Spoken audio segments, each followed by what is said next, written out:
तो फाइनली मैं काफ़ी टाइम से इस दिन का बहुत ज़्यादा बेसब्री से इंतज़ार था और फाइनली ये दिन भी आ चुका है और हम लोग रेडी होकर बाहर निकल चुके हैं और ये मेरी मोहतरमा भी रेडी होकर बाहर निकली। और जैसे ही मैं निकली तो ऑटो भी गाड़ी खड़ी हुई थी, तो हम लोगों ने लॉज में एंट्री किया क्योंकि लॉज में बहुत ज़्यादा मैंने लॉज देखी तो नहीं थी, बट मैंने जब देखा तो बहुत सुंदर लग रही थी क्योंकि हर एक मैं खाना का अलग पोर्शन था और जयमाला का अलग था, हर चीज़ का अलग अलग पोर्शन था, तो मेरे को लॉज बहुत अच्छी लगी है।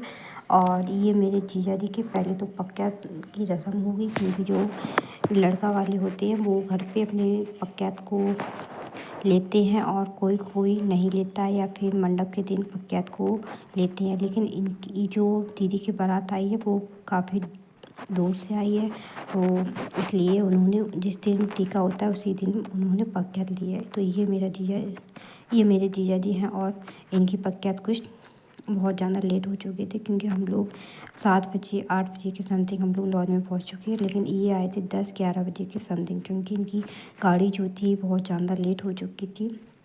बस थी और 4 पहिया की फोर व्हीलर वगैरह भी होंगी, बट इनके गाड़ी जो बस थी तो वो ख़राब हो चुकी थी और ख़राब होते ही बहुत ज़्यादा हम वो लेट हो चुके हैं। 11 साढ़े 11 पे वो लॉज में पहुँचे और फिर पक्क्यात की रस्म वगैरह हुई और ये मेरी सिस्टर वगैरह बैठी हैं यहीं पे क्योंकि हम लोग बहुत जल्दी आ चुके थे। हम लोगों ने बहुत ज़्यादा मस्ती क्योंकि हम लोगों ने मस्ती में इतना डांस किया कि मेरा मेकअप जो था चेहरे का तो वो तो थोड़ा बहुत उतर गया, बट कोई बात नहीं क्योंकि एंजॉय करना तो बनता ही है क्योंकि सिस्टर की शादी में एंजॉय नहीं किया तो फिर क्या किया। तो इस तरीके से पक्क्यात की रस्म भी शुरू होने लगी है। तो आपके यहाँ पे पक्क्यात किस दिन ली जाती है या फिर पहले ली जाती है या फिर बाद में, तो आप लोग बताना क्योंकि मुझे तो पता है कि मंडप के दिन ली जाती है या फिर कोई कोई लड़के वाले पहले ही ले लेते हैं ये पक्क्यात, क्योंकि अभी ट्रेंडिंग में ज़्यादातर पक्क्यात और रिंग सेरेमनी और गोद पर ओली ओली बोलती हैं जिसको, वो पहले ही फंक्शन तीनों फंक्शन हो जाते हैं। बट काफ़ी दूर की बारात हुई या फिर किसी को ज़्यादा खर्चा नहीं करना होता तो वो शादी में ही ले लेते हैं, लेकिन ये इनकी बारात भी बहुत दूर से थी तो इसलिए ये आई थी प्रयागराज से बारात। तो इस तरीके से पहले इन्होंने नहीं ली है और इस तरीके से हम पक्क्यात की रस्म भी पूरी हुई है।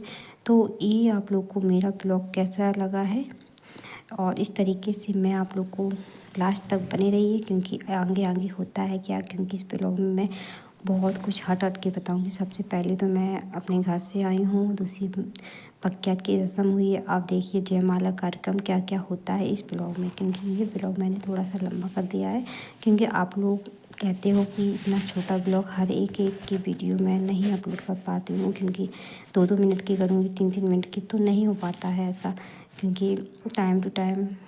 तो मैंने एक ही में कंबाइन कर दिया। उसके बाद बारात आई है, पहले पक्क्यात लेने के बाद तो पक्क्यात में भी बहुत धमाल किया है, बट पक्क्यात बहुत ज़्यादा सीरीज आई मीन सिंपल सादा आई। क्यों आई सादा सिंपल, क्योंकि ये लोग काफ़ी दूर से आए हुए थे पहली बात, और दूसरी बात ये है कि दूर से आने के बाद थकावट भी हो जाती है। ये है मेरी मामा मौसी की लड़की और दूर से आने में थकावट भी हो जाती है और फिर सादा सिंपल सा इन लोगों ने डांस वगैरह भी किया, नॉर्मल सा किया है। तो चलिए देखते हैं। और ये हैं थोड़े इलाहाबादी, तो इस तरीके से ये इनके मामा या फिर भाई होंगे मुझे नहीं पता है, बट इस तरीके से ये टीका होने की रस्म भी पूरी हो जाएगी। और इसके बाद एक और मैंने इसी में ऐड कर दिया है एक रस्म और, तो आप लोग फुल वॉच करोगे तभी आप लोग को पता चलेगा कि इस शादी में कुछ क्या होने वाला है, कुछ क्या क्या इम्पोर्टेंट होने वाला है, तो आप लोग को तभी पता चलेगा। और ये मेरा घर जो है शादी वाला घर है, तो आप लोग को गांव बुंदेलखंड गांव की शादी किस तरीके की होती है, कौन कौन सी रस्में होती हैं, आप लोग को हर एक रस्म की जानकारी होगी। तो चलिए देखते हैं कि मेरे जो बड़े वाले भाई थे बाबू, जो ब्लू कलर का कोट पहने थे, इन्हीं ने टीका की रस्म अदा की थी क्योंकि जो भाई होते हैं या फिर जीजा जी या मतलब आई मीन कोई भी हो, टीका वही देता है। तो इस तरीके से मेरे भाई दे रहे थे क्योंकि भाई मेरे को थोड़े अच्छे थे, अब मैं उनको क्या बताऊं।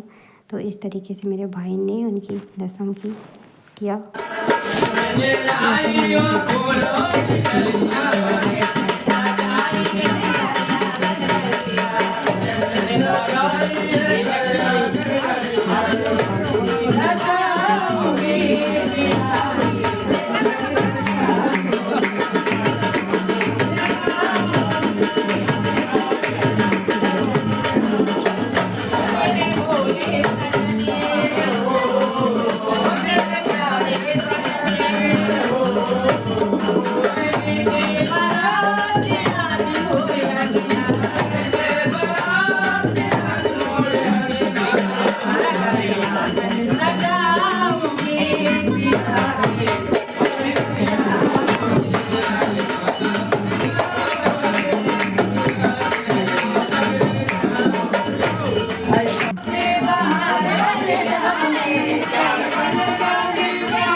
ऐसे निकल जाओ।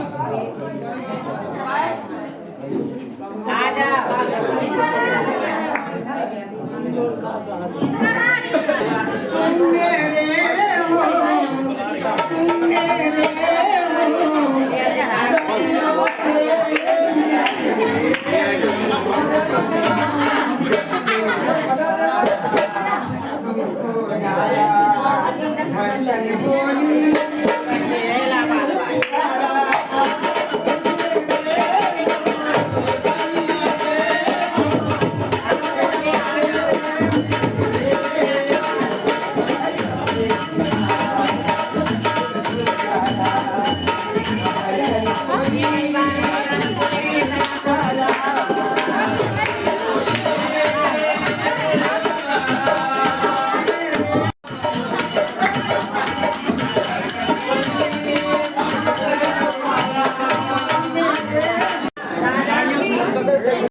तो आप लोग को मेरा ब्लॉग कैसा लगा है कमेंट करके प्लीज़ बताएं, क्योंकि ये हर शादी में कुछ ना कुछ मांगे जाते हैं, 5-10 जितने भी हो, तो इनको खुश करके ही भेजना पड़ता है, क्योंकि ये जो बोल देते हैं कि 2 बार काम आती है, लग भी जाती है कभी कभी।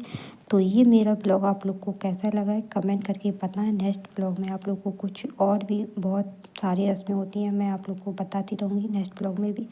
तो आप लोग बने रहिए, तभी आप लोग को पता चलेगा कि गांव की शादी कितनी स्पेशल होती है और कौन कौन सी रस्में होती हैं। फिर होती है कन्यादान की रस्म, और मेरे भैया और भाभी ने कन्यादान किया था, तो चलिए देखते हैं।